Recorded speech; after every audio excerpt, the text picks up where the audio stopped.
Hello and welcome to this week's Market Minute. I'm Darrin Cohen, CEO of Wealth Enhancement and Preservation. Solid week for the markets last week with all three indices up significantly. The Dow almost 1%, up to the NASDAQ about 4.5%. So if you talk to your neighbors, your coworkers, your friends right now, you'll hear a lot of doom and gloom all over the news about recessions and downturns. I want to give you some perspective that is positive for the markets right now. First, taking a look at S&P valuations. And what you'll see is that after the bull run we had for the last 9 years or so that brought valuations to almost all-time highs, with the recent decline, we've seen PE ratios drop below the 25-year average, the price earnings ratio.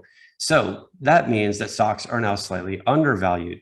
What does that mean for stock prices going forward? You can see on this scatter plot here that historically, when PE ratios are in this 15, 16 range, we would expect the S&P to have about a 10 to 15% return on average the following 12 months. To go with that, let's take a look at consumer sentiment. When sentiment is low, traditionally, the market does quite well. It goes up about 25% the following 12 months. Right now, going back 50 years, we're at the lowest point in the 50-year history with consumer sentiment down at 50.